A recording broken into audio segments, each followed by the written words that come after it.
सब लोग चाहते हैं कि माता लक्ष्मी उनके घर में आ जाए और वो भी स्थायी रूप से।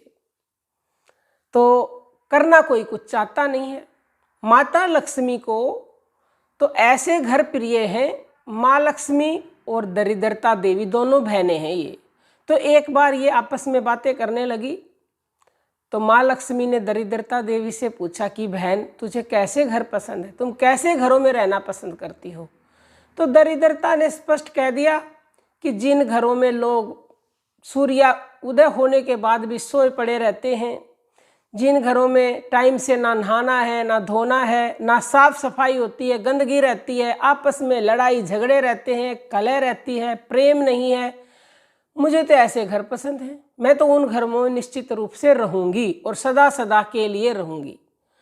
तो फिर दरिद्रता ने लक्ष्मी से पूछा कि बहन, तुझे कैसे घर पसंद है। तो माता लक्ष्मी ने कहा, मुझे तो ऐसे घर पसंद हैं जिन घरों के लोग ब्रह्म मुहूर्त में उठ जाते हैं और उठ करके नहाते धोते हैं, साफ सफाई करते हैं, अपने माता पिता के पैर छूते हैं, बड़ों का कहना मानते हैं, सब प्यार प्रेम से रहते हैं। तो मैं ऐसे घरों में बिना बुलाए ही चली जाती हूँ, ढूंढ लेती हूँ मैं ऐसे घरों को, क्योंकि मैं देखती हूँ कि क्या कोई ऐसा घर है जिसमें प्रेम हो, प्यार हो, माता पिता की सेवा की जाती हो, उनको प्रणाम किया जाता है, अपने छोटों से प्यार करते हैं और ब्रह्म मुहूर्त में ब्रह्म स्नान करते हैं। ब्रह्म स्नान का विशेष लाभ होता है। तो कौन से वो 4 काम हैं? ब्रह्म मुहूर्त में जो उठते हैं वहाँ माता लक्ष्मी स्थायी रूप से वास करती हैं, और ब्रह्म मुहूर्त में उठ करके सोच क्रिया करके स्नान आदि करते हैं, उन लोगों के घर में माता लक्ष्मी बिना बुलाए आ जाती हैं। और फिर अपने माता पिता को प्रणाम करते हैं, अपने गुरुजनों को और भगवान को प्रणाम करते हैं, उन लोगों के घर में माता लक्ष्मी बिना बुलाए आ जाती हैं। और अंतिम बात, उसके बाद बैठ करके उस परमात्मा से जुड़ते हैं जिस परमात्मा ने ये पूरी सृष्टि की रचना कर रखी है, जिसकी वजह से हमें ये मनुष्य देह मिला है। क्योंकि ये मनुष्य देह देवताओं को भी दुर्लभ है, उनको भी इस शरीर का सहारा लेना पड़ता है अपना उद्धार करने के लिए। तो हमें भगवान ने ये देव दुर्लभ मानुष तन दिया है, तो इस तन का हमें लाभ उठाना है।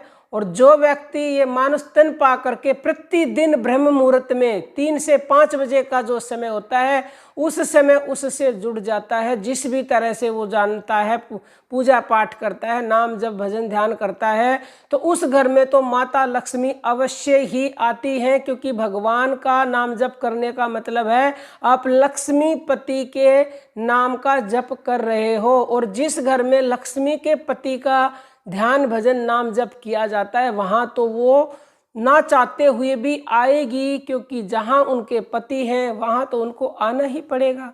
तो आप नारायण को ही मना लो ना, लक्ष्मी कहाँ जाएगी। तो उनका नाम निरंतरता से जपते रहे तो आपके घर में कभी किसी प्रकार की कलह नहीं हो सकती, दरिद्रता नहीं आ सकती। छोटे छोटे ये बातें हैं, इनको अपने जीवन में उतार कर तो देखिए, जीवन ना बदले तो फिर हमें कमेंट करके कहना। लोग करते नहीं हैं और कमेंट उल्टे सीधे कर देते हैं। जब तक करोगे नहीं अभ्यास तो कैसे लाभ मिलेगा। भोजन की थाली सामने रखी है, खाओगे नहीं तो भूख मिटेगी नहीं भोजन भोजन कहने से, तो खाना पड़ेगा भूख मिटाने के लिए। ऐसे ही दुखों को दूर करने के लिए, धन प्राप्ति के लिए भगवान नाम का जप करना ही पड़ेगा। भगवान नाम का जप नहीं करोगे तो हमेशा दुखी ही रहोगे। आपकी मर्जी है। जय श्री राम।